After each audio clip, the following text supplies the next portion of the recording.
এবারে অনেক ক্ষেত্রে তুমি যেটা বলছো যে টাকা, হ্যাঁ টাকার ক্ষেত্রেও অনেক ক্ষেত্রে একটু এদিক ওদিক হয়ে যায়। हाँ हाँ सही টাকা তো কথা বলে না, টাকা हाँ। মানে এটা জাস্ট কথার কথা বলছি, টাকা কথা বলে। जब पैसा बोलता है तब बहरा भी सुनने लगता है। হ্যাঁ, जब पैसा बोलता है तब बहरा भी सुनने लगता है। हम्म, বিচার তো হয়। বিচার বলতে কিরকম বলো তো, একটা মানুষ বেঁচে যায় কিংবা ছাড় পেয়ে যায়, কিন্তু সেই মানুষটার ওই যে পুলিশ ধরে নিয়ে যাওয়া, ধরে নিয়ে গিয়ে ইন্টারোগেট করা, করে 2 মাস 5 মাস 10 মাস কি 5 বছর যে এই যে কোর্ট আর জেল, জেল আর কোর্ট, কোর্ট আর জেল, জেল আর কোর্ট, এই যে যাওয়া আসা, যে হ্যারাসমেন্টটা হওয়া, এতে একটা মানুষের অনেকটাই কঠিন জীবন হয়ে ওঠে। নমস্কার, আজকের পর্বে আবার চলে এলাম একটা নতুন বিষয় নিয়ে। বিষয়টা হচ্ছে এই, একটা 16 থেকে 18 বছর বয়সের ছেলের লাইফে যদি মদ, মেয়ে এবং মামলা চলে আসে, তার কি অবস্থা হয়। মানে এক প্রকারে শর্টকাটে বলা যায় যে মদ, মেয়ে, মামলা, লে ঠেলা সামলা।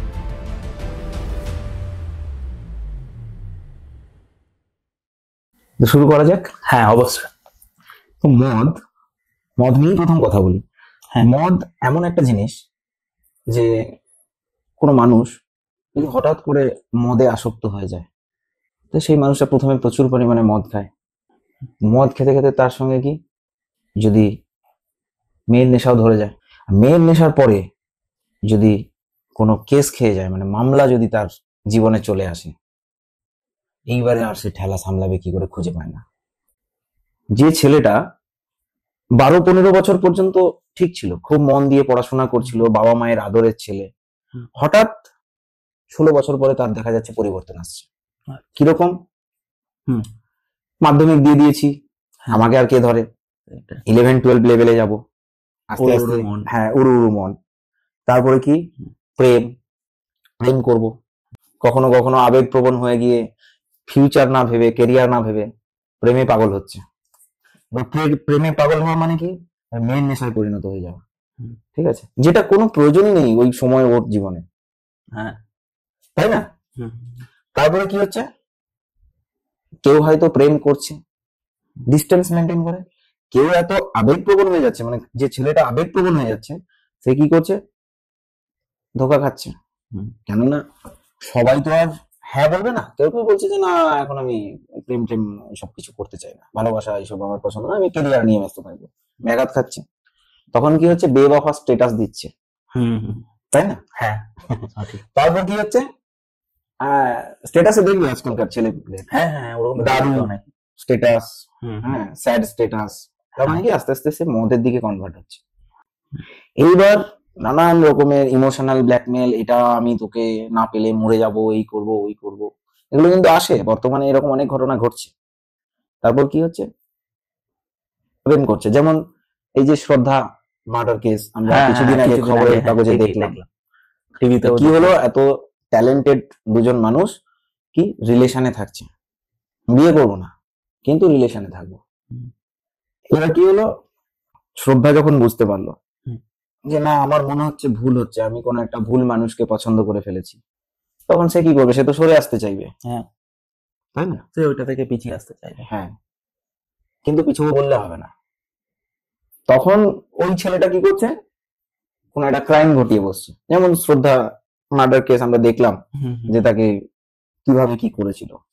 তাহলে কি হলো, একটা ক্রাইম করে ফেললো, আর ক্রাইম করা মানে মামলা হয়ে গেল। তাহলে কি হলো, 15-16 বছর পর্যন্ত একটা ছেলে ভালো থাকলো, আস্তে আস্তে আস্তে আস্তে মদ, মেয়ে আর মামলা, তিনটেতেই সে ট্যাগ হয়ে গেল। এবার তার অবস্থাটা কি হবে, পুলিশ তাকে ধরে নিয়ে যাবে, ধরে নিয়ে যাওয়ার পরে কি হচ্ছে, তার পলিগ্রাফ টেস্ট, এই টেস্ট ওই টেস্ট, নানান বিশেষজ্ঞদের নানান রকমের মত। কেউ বলছে যে ও সাইকিয়াট্রিক একজন পেশেন্ট, কেউ বলছে যে ও মেন্টাল ডিসঅর্ডারের পেশেন্ট হয়ে গেছিল, ঠিক আছে, কেউ বলছে ওর মাথা ডিস্টার্ব আছে। কিন্তু দেখো, বাবা মা খুব কষ্ট করে একটা ছেলেকে বড় করে, হ্যাঁ এটা কিন্তু মানতে হবে। বাবা মা কখনোই চায় না যে তার ছেলেটা কোনো ভুল পথে পরিচালিত হোক, না না কোনোদিনও চাইবে না, তাই না? তাহলে সেই মুহূর্তে একটা বাবা মায়ের পরিস্থিতি কোথায় গিয়ে দাঁড়ায়, ভাবতে পারছো? একটা ভাববার বিষয়। এবার বাবা মা কি করছে, উকিলের দ্বারস্থ হচ্ছে যে যেভাবেই হোক আমার ছেলেটাকে সেভ করুন, বাঁচান। এইবার উকিল প্রথমেই কি করে জানো তো, চিন্তা করবেন না, মানে এটা তারও একটা কাজ, যে কি বলবো, আর সবই তো জানি যে ও দোষ করেছে, কিন্তু এই মুহূর্তে একজন অসহায় বাবা মা যদি এসে বলে যে আমার ছেলেটাকে বাঁচান, তাহলে একটা উকিল কি বলবে যে আপনার ছেলে দোষ করেছে তো আমি কি করব? তার কাজ কি, ঠিক আছে আমি চেষ্টা করছি। আবার কেউ, মানে ওই হ্যাঁ আবার দেখো না, এটা সব ক্ষেত্রে নয়, কেউ কেউ উকিল আছে খুব সৎভাবে চেষ্টা করবে যে বাঁচানোর, আবার কেউ কেউ আছে এই সময় সুযোগে সদ্ব্যবহার করবে। কিরকম? আরে চিন্তা করবেন না, এসব কিছুই হয়নি, আমার 2 মিনিটের খেলা, আমি কালকেই বেল করে দেবো, হাসতে হাসতে নাচতে নাচতে ছেলেকে নিয়ে বাড়ি চলে যাবে। এবার কি করছে, প্রথমে বেশ মোটা অঙ্কের টাকা নিয়ে নিচ্ছে। আরে বলবেন না আপনার ছেলের এই কেস বিশাল বড় কেস, সেন্সিটিভ কেস, এই ওই। তারপর কি হচ্ছে, কেসটা খুব সেন্সিটিভ তো, আজকে বেলটা হলো না, চিন্তা করবেন না, পরের ডেটে আমি করিয়ে দিচ্ছি। আবার পরের ডেট আসছে, ঘোরাবে। হ্যাঁ এবার আবার পরের ডেট আসছে, মা বাবা ঘটি বাটি বিক্রি করে টাকা পয়সা, এবারে কারো কারো ওদের টাকা আছে তারা নিয়ে দৌড়াচ্ছে, ঠিক আছে, কিন্তু টাকা পয়সা তো আর সাধারণ ব্যাপার নয়, কষ্ট করেই রোজগার করতে হয়। ফাটছে তো বাবা মায়ের, সবার ক্ষেত্রে, মানে ঠেলাটা সামলাচ্ছে কিন্তু পরিবার, আর তার সাথে কিন্তু ঠেলাটা সামলাচ্ছে ছেলেটাও, মানে এই যে পুলিশ ধরে নিয়ে গিয়ে নানান রকমের ইন্টারোগেশন, তারপর এই পলিগ্রাফ টেস্ট, এই টেস্ট, মেডিকেল, ঠিক আছে, তারপর কি ইন্টেনশনটা কি, কেন তুমি এরকম ঘটনা ঘটিয়েছো, নানান রকমের, মানে একটা কি বলতো mental harassment plus physical harassment. এবার কি হচ্ছে, পরের ডেট আসছে, একই কথা উকিলে, মানে বাড়ির লোক শুধু ডেট ওয়াইজ টাকা দিয়েই যাচ্ছে, আর ছেলেটা একবার জেল একবার কোর্ট, একবার জেল একবার কোর্ট। এই অবস্থার পরে কি হলো, একদিন দেখা গেল কেসের ট্রায়াল শুরু হয়ে গেল, শেষমেশ কি হচ্ছে, দোষী সাব্যস্ত হয়ে গেল, তাহলে কি হবে, জেল, জেল হয়ে গেল, তাহলে ওই ফাঁসি, কিংবা ফাঁসি, মানে একটা সাজা ঘোষণা হয়ে গেল। তাহলে কি হচ্ছে, মদ মেয়ে মামলা লে, এবার ঠেলা সামলা। তুমি যেটা বললে একদম ঠিক, কিন্তু আমিও যেটা দেখেছি, হ্যাঁ মার্ডার করে কেউ অনেক মারপিট করে মাথা ফাথা ফাটিয়েও এখনো এমনি বাইরে এমনি সাধারণ জীবন যাপন করছে, হ্যাঁ টাকার জোরে তারা আর কি বেরিয়ে গেছে। তবে দেখো আমাদের সবকিছুই একটা সিস্টেমেটিক চলে, মানে সাংবিধানিক, মানে ল মেনটেন করেই চলতে হয় আমাদেরকে। এবার কি হয়, অনেকের ক্ষেত্রে না এভিডেন্স হ্যাম্পার হয়। এভিডেন্স হ্যাম্পার বলতে কি, যে তথ্য প্রমাণ লোপাট।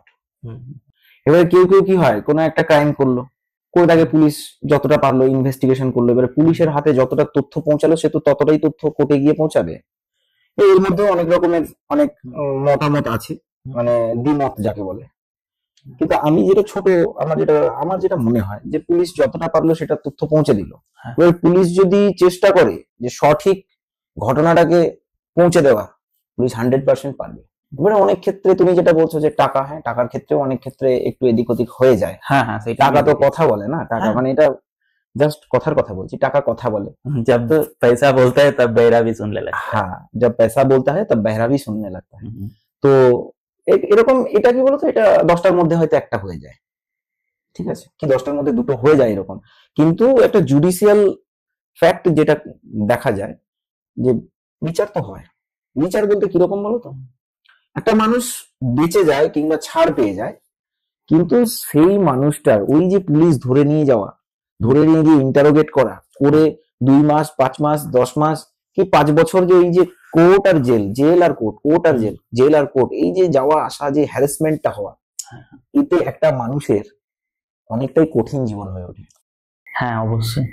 কেন বলতো, একটা মানুষ একটা স্বাধীনভাবে পাখির মতো উড়ছে, যা ইচ্ছে তাই করছি, এই মদ খাচ্ছি, এই একটা নেশা করে বেড়াচ্ছি, এই ক্রাইম করে দিলাম, তাকে যখন ধরে বেঁধে একটা খাঁচার মধ্যে বন্দি করে দেওয়া, না সে অটোমেটিক অর্ধেকটাই। সেরকম ক্ষেত্রে অনেকের হার্ট অ্যাটাকও করে, যেমন হর্ষদ মেহতা, হ্যাঁ হ্যাঁ তাকে এতবার পুলিশ নিয়ে আসা নিয়ে যাওয়া করেছে, হ্যাঁ তার অনেকটা মেন্টালি হ্যাজার্ড হয়ে গেছিল, আর তার হার্ট অ্যাটাক করে আর কি পুলিশ স্টেশনে আর কি সে মারা যায়। হ্যাঁ, মানে কি বলতো, মেন্টাল স্ট্রেস যাকে বলে। কিন্তু তার ইয়েতে কোনো প্রমাণ হয়নি, হ্যাঁ ওটা তার একটা শারীরিক অসুবিধে। এবার ঘটনাটা কি, যে এইভাবে যখন একটা মানুষ হ্যারাস হচ্ছে না, তা অটোমেটিক সে যদি ছাড়ও পেয়ে যায়, আমার মনে হয় যে সে একটা বড় ধরনের সাজা ভুগেই ওখান থেকে রিলিফ পাচ্ছে। এবারে কি বলতো, যেগুলো খুব সেন্সিটিভ কেস হয় সেক্ষেত্রে আমার মনে হয় না যে কেউ ছাড় পেয়ে যায়, ঠিক আছে, বিশেষ করে কারোর প্রাণ কেড়ে নেওয়া, এটা তো ঠিক নয়। এবারে সেক্ষেত্রে একটু হলেও কিছু সুবিচার থাকে। অনেক এরকম দেখেছি, হ্যাঁ, আমার লাইফে, হ্যাঁ, এই বিগত 7-8 বছর কি 10 বছর হবে, তাদের এরকম অনেক কেস হয়েছে, তাদের এরকমই বিভিন্ন কেস, রেপ কেসে হোক বা কোনো ইয়েতে ফেসে যাবা, টাকা মানি লন্ডারিং এ ফেসে যাবা, কিন্তু তারা আরামসে বেরিয়ে গেছে, তাদের ব্যাপারে কোনো কেসও হয়নি, কোনো থানায় কোনো কেসও নেই, কিচ্ছু নেই, কিন্তু তারা এমনি অনেক কটা দেখো, হয়েছে। এরকম হয়তো কিছু কিছু ক্ষেত্রে ঘটে। এটা জানবে যে কেউ কিছু ক্রাইম করলো আর হঠাৎ করে পুলিশ বললো হ্যাঁ যাও তুমি কিছু করোনি, তাকে কোনো একটা জায়গায় কিন্তু নিজেকে সাজা ভোগ করতে হয়। কিরকম সাজা বলো তো? এইভাবে তুমি বললে যে অনেক কিছু ঘটিয়েছে, তারপরে মুকুব হয়ে যায়, কিন্তু ওই টাকা, হ্যাঁ, তুমি কষ্ট করে রোজগার করছো, সেই কষ্টের টাকা যদি তোমার 1 সেকেন্ডে ধরো একটা কিছু ক্রাইম ঘটে গেল, সঙ্গে সঙ্গে তুমি ডিল করে নিলে 10 লাখ টাকা আমি খরচ করে দিচ্ছি, আমাকে বাঁচিয়ে দিন। 10 লাখ টাকার তো একটা ভ্যালুয়েশন আছে। 10 লাখ টাকা রোজগার করার জন্য তোমার ব্রেন কতটা খাটাতে হয়েছে, তাই না?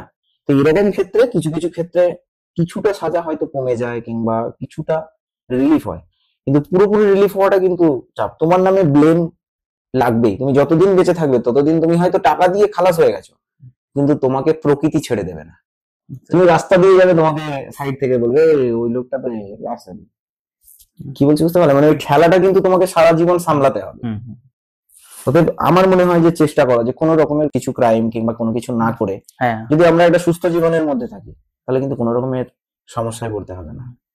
দেখো, যার যেটা কাজ, ঠিক আছে, প্রশাসনের কাজ কি? ল এন্ড অর্ডার মেনটেন করা, সবকিছু পরিবেশ পরিস্থিতিকে ঠিক রাখা। ওরা আমরা হয়তো খোঁজ নিই না, জানি না, কিন্তু দেখবে তুমি প্রত্যেক মাসে ঠিক কোথাও না কোথাও কিছু ঘটনা ঘটছে এবং তার পরিপ্রেক্ষিতে তারা সাজাও পাচ্ছে, মানে তাদেরকে ভুগতে হচ্ছে। না হলে তুমি বলো, এই যে কোর্টে কত মানুষ সারাদিনে সকাল থেকে রাত পর্যন্ত গিয়ে বসে আছে, আর কারোর পরিবারে যদি একবার মামলা ঢুকে যায়, ব্যাস তার জীবন বরবাদ হয়ে গেল। সকাল কোর্টে ডেট পড়লেই সকাল থেকে যেতে হবে, সেই বিকেল 5টা কি সন্ধে। উকিল বলবে আজকে কিছু হয়নি, কাল বলবে আমাদের একজন শ্রদ্ধেয় মানুষ গত হয়েছেন, তার জন্য কোর্টের কাজকর্ম বন্ধ, কাল বলবে আজ এই ছুটি, কাল বলবে হয়তো সাহেবের কিছু অসুবিধার জন্য আজকে কোর্ট বন্ধ। ঠিক আছে, এরকম নানা, মানে তুমি হয়তো ভাববে যে কেস হয়ে গেছে তো কি হয়েছে, ও যা বেল নিয়ে নেবো, বেল নেওয়ার পরে ও ক্লিয়ার হয়ে যাবে। রক্ত গরম গরমে অনেকে এরকম করে, রক্ত গরমে আবেগে অনেক কিছু বলা যায়, কিন্তু বাস্তব জীবনটা খুবই কঠিন। দেখা যাবে ওই কেসটা থেকে রিলিফ পেতেই 10 বছর 12 বছর 8 বছর সময় লেগে গেছে। অনেকে হয়তো ভাবে যে না এটা কোর্ট ডিলে করে, না, এটা হচ্ছে প্রসেস।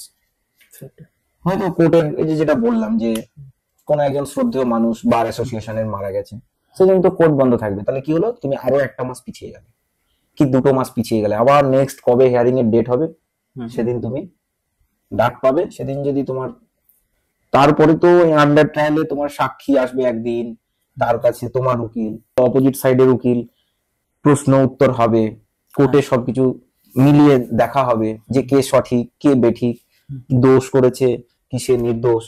এইসব প্রমাণ হওয়ার যে প্রসেসটা, এই প্রসেসটা এতটাই, মানে হয়তো আমরা ভাবি যে কোনো ব্যাপার না, ও কোর্টে দেখে নেবো, কিন্তু এই প্রসেসটা যতটা শর্টকাটে ভাবা যায় দেখে নেবো, এটা কিন্তু বাস্তবে অতটা শর্ট প্রসেস নয়, এটা অনেক যন্ত্রণাদায়ক।